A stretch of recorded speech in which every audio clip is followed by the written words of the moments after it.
اللہ تعالیٰ فرماتے کث اللحیہ، بہت گہنی داڑھی والا، بڑی اس کی داڑھی تھی، اور مشرف الوجنتین، پیشانی اور یہ اس کے کلے ذرا اونچے تھے، یہ گال اس کے ذرا اونچے تھے،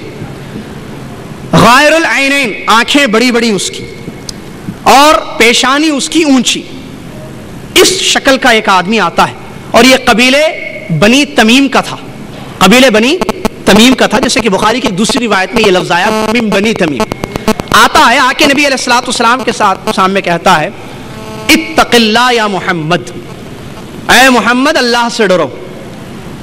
اے محمد اللہ سے ڈرو۔ نبی علیہ الصلوۃ والسلام کی تقسیم پر طعنہ کرتا ہے، انگلی اٹھاتا ہے۔ ایک دوسری روایت مسلم شریف کی اس میں آیا ہے، بخاری میں بھی وہ روایت آئی ہے، اعدل یا محمد، اے محمد انصاف کرو۔ واقعہ کیا ہے سمجھ رہے ہیں؟ خارجی، یہ پہلا خوارج کی بنیاد یہاں سے شروع ہوتی، آ کر کہتا ہے نبی علیہ الصلوۃ والسلام سے ایک روایت میں اللہ سے ڈرو، تو اس کے جواب میں نبی علیہ الصلوۃ والسلام فرماتے ہیں اگر میں اللہ سے نہیں ڈر کے تو پھر کون ڈرے گا، اگر میں اللہ کی اطاعت نہ کروں تو پھر کون کرے گا۔ اور ایک دوسری روایت ہے بخاری کی جس میں اس نے یہ کہا کہ اعدل یا محمد، اے محمد انصاف کرو، تو نبی علیہ الصلوۃ والسلام نے فرمایا اگر میں انصاف نہ کروں تو پھر کس سے انصاف کی امید کی جائے گی۔ اس کے بعد حدیث کے الفاظ ہیں وہ وہاں سے جانے لگا۔ بخاری کی حدیث ہے، نبی علیہ الصلوۃ والسلام نے فرمایا اس آدمی کی نسل میں، اس آدمی کی نسل میں ایک قوم آئے گی، وہ قوم کیسی ہوگی؟ یقرؤون القرآن، قرآن پڑھیں گے، لا یجاوز تراقیہم، قرآن کا اثر ان کے حلق کے نیچے نہیں اترے گا، اور تم اپنی نمازوں کو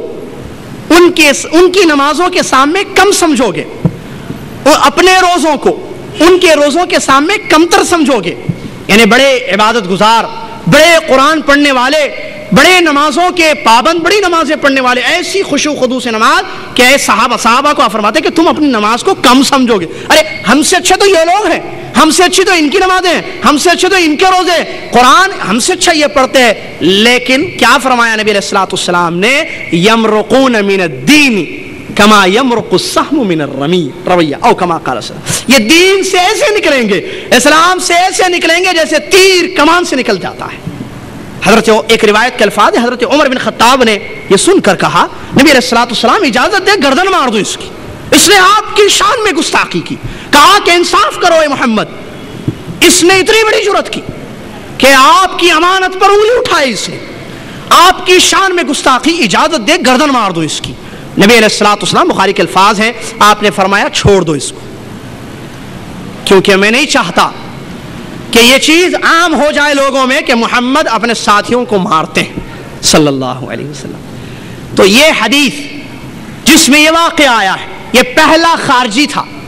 جس نے خروج کیا نبی علیہ الصلوۃ والسلام پر، زبان سے، تلوار سے نہیں، ذہن میں رکھے بات کو، اس نے تلوار نہیں اٹھائی۔ خروج دو قسم کا ہوتا ہے، خروج یعنی نکلنا، اطاعت سے باہر نکلنا، حاکم وقت کی ولایت یا حکومت سے باہر نکلنا، مسلمانوں کے جماعت سے نکلنا دو قسم کا ہوتا ہے، ایک لسانی اور دوسرا ید،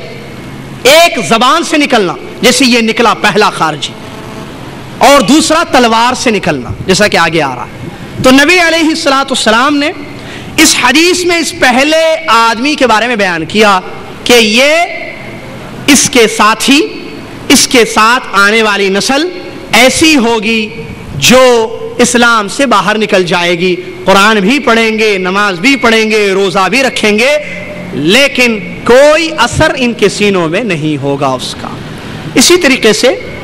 دوسری حدیث میں یہ الفاظ آئے ہیں، نبی علیہ الصلوۃ والسلام نے فرمایا، جو بخاری کی روایت ہے، علی بن ابی طالب اس کے راوی ہیں رضی اللہ عنہ، فرماتے ہیں نبی علیہ الصلوۃ والسلام فَإِذَا لَقِيتُمُوهُمْ فَاقْتُلُوهُمْ، تم اگر ملاقات کرو ان سے، علی اس کے راوی ہیں رضی اللہ عنہ بخاری، تم اگر ملو، کیونکہ اس کی جماعت آئے گی، ابھی تو پہلا آدمی ہے جو نکل رہا ہے، بنیاد اس نے ڈال دی خروج کی، زبان سے خروج کیا اس نے، نبی علیہ الصلوۃ والسلام پر تہمت لگائی، اب اس کے بعد اس کی جماعت آنے والی ہے جس کی پیشن گوئی نبی صلی اللہ علیہ وسلم نے فرما دی، اور فرماتے ہیں اگر اس جماعت سے ملو تو پکڑ کے قتل کرو ان کو، جو ان کو قتل کرے گا، مارے گا، قیامت کے دن بڑا اجر پائے گا۔ یہ بخاری کی حدیث ہے۔ نبی علیہ السلام یہ بات حدیث میں بیان فرماتے ہیں۔ اسی طریقے سے وہاں سے ان کی ابتدا ہوتی ہے۔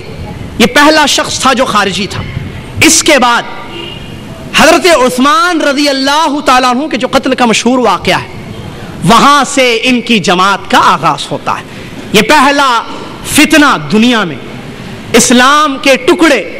اور صحابی رسول حضرت عثمان ابن عفان رضی اللہ تعالیٰ عنہ، جن کے بارے میں بخاری کے الفاظ ہیں، جب انہوں نے باغ کو قربان کر دیا تھا اللہ کی راہ میں، نبی علیہ السلام نے فرمایا آج کے بعد عثمان کچھ بھی کر لے کچھ بھی نقصان نہیں ہوگا ان کو۔ یہ اور اس جیسی کئی حدیثیں عثمان غنی وقت کے خلیفہ نبی علیہ السلام کے داماد ذو النورین، ان کے قتل کا واقعہ پیش آتا ہے۔ یہی خوارج ان کے قتل میں آتے ہیں۔ یہ لوگ آ کر ان لوگوں نے حضرت عثمان سے اختلاف کیا اور ان پر کفر کا فتویٰ لگایا، تعویلیں کی قرآن کی آیتوں کی، کہا ان الحکم الا للہ، حکم تو اللہ کا چلے گا، قرآن میں اللہ کہتا ہے حکم صرف اللہ کا چلنا ہے، پھر تو آپ کا حکم کیسے ہم مانیں؟ آپ خلیفہ کیسے بن گئے؟ حکم تو صرف اللہ کا چلنے والا ہے۔ بحث کرنے لگے، حضرت عثمان سمجھانے لگے تم آیتوں کو غلط سمجھ رہے ہو، تم اس آیت کا غلط مطلب لے رہے ہو۔ حدیثیں بتانے لگے۔ میری نبی علیہ السلام نے حضرت عثمان کے بارے میں کیا کیا حدیثیں بیان کی۔ حضرت عبداللہ بن عباس آتے ہیں، ان لوگوں کو سمجھاتے ہیں جو آئے تھے اختلاف اور پھوٹ ڈال رہے تھے اور جھگڑ رہے تھے حضرت عثمان سے۔ سمجھایا ابن عباس رضی اللہ تعالیٰ عنہ نے کہ تم آیتوں کو غلط مت سمجھو، آیتوں کا غلط مطلب مت لو، منہج کو مت چھوڑو جو منہج نبی علیہ السلام دے گئے ہیں ہدایت کے لیے اور جمع رہنے کے لیے۔ اس کے باوجود وہ نہیں سمجھے، واپس چلے گئے۔ جب انہوں نے دیکھا کہ ہماری سازش یہاں کام نہیں کر رہی ہے، انہوں نے دوسری سازش بنائی اور وہ ہے حضرت عثمان کا قتل۔ نعوذ باللہ من ذالک۔ یہاں سے تاریکی اندھیرا شروع ہوتا ہے۔ پہلا یہ بدعتی فرقہ خوارج نکلتا ہے، وہاں سے وہ لوگ جمع ہوتے ہیں اور حضرت عثمان ابن عفان رضی اللہ تعالیٰ عنہ کو ستاتے ہیں، ان پر ظلم و زیادتی کرتے ہیں، کھانا پینا بند کر دیتے ہیں، مختلف قسم کی اذیتیں دے کر آخر میں اس عظیم ترین صحابی کی شہادت ہو جاتی ہے، قتل کر دیتے ہیں۔ یہ خوارج کی جماعت یہاں سے شروع ہوتی ہے۔ اس کے بعد حضرت علی کی خلافت کا جہاں معاملہ آیا، وہاں پر پھر یہ لوگ جمع ہوئے حرورہ مقام پر ان لوگوں نے، اور ان کے بارے میں حدیثوں میں آیا کہ ان کی ایک صفت یہ ہے کہ یہ پارٹیاں بناتے ہیں، جماعت الگ الگ ٹولیاں بناتے ہیں آپس میں اور مسلمانوں کے عقیدے خراب کرتے ہیں۔ ایک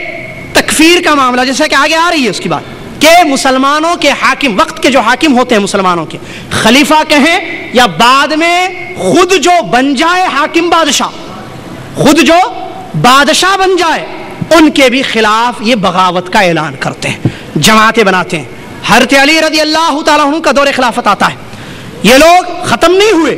باقی تھے یہ لوگ، ان لوگوں نے آپس میں جماعتیں بنائی اور سازش کی حضرت علی رضی اللہ تعالیٰ عنہ کے خلاف، حرورہ مقام پر جمع ہو گئے۔ اس کے بعد حضرت علی رضی اللہ تعالیٰ عنہ کو جب پتا چلا کہ خوارج یہ حرورہ مقام پر، اور اسی لیے حروریہ ان کا دوسرا نام رکھا گیا، وہاں جمع ہوئے ہیں، عبد الرحمن ابن ملجم بھی ہے، اور یاد رکھیں یہ عبد الرحمن ابن ملجم کون ہے؟ جو خارجی تھا، جس نے بعد میں حضرت علی کا قتل کیا۔ یہ وہ آدمی ہے جس کی حضرت عمر بن خطاب نے تعریف کی تھی جب بھیجا تھا اس کو، کہا کہ میں تمہارے پاس ایک اچھے آدمی کو بھیج رہا ہوں جو قرآن پڑھائے گا بچوں کو، جو بچوں کو دین کی تعلیم دے گا، اس کا احترام کرنا، فاکرمہ۔ حدیث کے الفاظ ہے، عمر بن خطاب رضی اللہ عنہ فرماتے ہیں یہ عبد الرحمن ابن ملجم کی تم عزت کرنا اور اس کا احترام کرنا، یہ بڑا اچھا آدمی ہے۔ لیکن بعد میں یہی اچھا آدمی خارجی بن جاتا ہے اور خارجیوں کے فتنے میں اپنے آپ کو ملوث کرتا ہے، حتیٰ کہ بدلہ لینے کے لیے حضرت علی رضی اللہ تعالیٰ کا قتل کرتا ہے۔ کب؟ جب حرورہ مقام پر یہ اکٹھا ہونے لگے اور اپنی سازشوں کو پھیلانے لگے، حضرت علی کو اطلاع ملی، حضرت علی رضی اللہ تعالیٰ عنہ جو اس حدیث کے راوی ہیں جس کو امام بخاری رحمۃ اللہ علیہ نے اپنی کتاب اپنی صحیح میں روایت کیا ہے، حضرت علی فرماتے ہیں